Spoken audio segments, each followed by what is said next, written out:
خی پیغمبر علیه الصلاة والسلام ارشاد ته بلغوا عني ولو آیتا بخاری شریف حدیث ده سدیمو طرف نه نورو کسونو ته ورسئ اگر چې یو آیت ویلی نه وي دې کې ولو آیتا یلی دي خو آیت نه دا معنی نه ده مراد صرف بس ظاهري آیتونه مراد وي ښه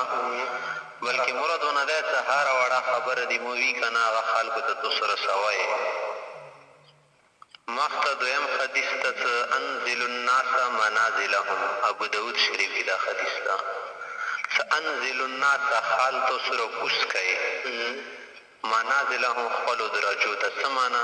انزلو یعنې قادر ویر کوي الناس خلکو ته منازل هم چې هغه قادر په کور وي مغوره یې راکوه هغې درجې پورې قادر نو څه معنا دی یعنې اکرمو کل شخص د هر سړي اکرام کوي علی حسب فضله و شرفه چې څومره فضل شرف لري ولا تسوو بین الشریف والوضیع والخادم والمخدوم داسې خو ما کوئ ته شریف دی رذیل د برابر کو سره کیا یو خادم د بل مخدوم ده خادم خدمتګار وي که نه مخدوم چې د ښه خدمت کېږي نو د سره کې ما برابروي ځکه ته درجاتو دي ګناه نشته ښه که نه یو خو پار کول دی خلصي تېرې ته د خلکو منځ کې پار کوي دا خو داسې ده دا داسې ده پاس کول ځون ته خبره ده چا درجې لی حسدل ده ځون ته خبره دي خبرې شریعت کې هغه شته هدایت ته نه چې مثال یو امیر د دې یوې علاقې یو سردار د دې یوې علاقې هغه ته پیغمبر اسلام عزت ورکړی پوه شئ همداسې ته ډېرې خبرې راغلي دي د دې امیر یا د کومې قبیلې مشر راشي هغه به ته اکرام کوي عام سړي غوندې به نه کوي ورسره ځکه چې هغه بیا د هغه د اکرام موافق نه شو که نه داسې دنیوي اعتبار سره د هوشته خو د تعصب ذریعه به نه جوړوي څه ډګرۍ د دې شي درجه وګرځوله څه بس په هغه جوړ کړه نو دې څه انزلو نازل کوي تاسو کوز کوي الناس خلق منازلهم د هغو د درجې مطابق منازل د منزلې جمع ده منزله چې شته درجې تیل شي که اشفعو پیغمبر اسلام فرمایي چې تاسو ښه کوئ سفارش کوئ خلکو ته اشفعو معنا خلکو ته تاسو سفارش کوئ فلتوجرو دی په واجب نه به تاسو ته خدای پاک اجر درکړي ښه که نه اجر به ته میلیږي خو سفارش نه هغه سفارش مراد ده چې جایز شي دپاره د کړی وي او څه دابو د نه وي چولی سفارش مطلب دی چېرې ته چا دپاره سفارش وکړې په صحیح شي کې که نه او دا بیا ته مجبور نه کې په دې ونې زه دا کور ورته خامخا وکړه بس هغه مرضی دی که ته سفارش ته یې وکړو خو ټیک ده که نه یې وکړو نو ته به د بیا خفه کېږي یا نه چې ما سفارش دې قبول نه کړلو ځکه قرآن کې راځي که نه من یشفع شفاعة حسنة یکن له کفل منها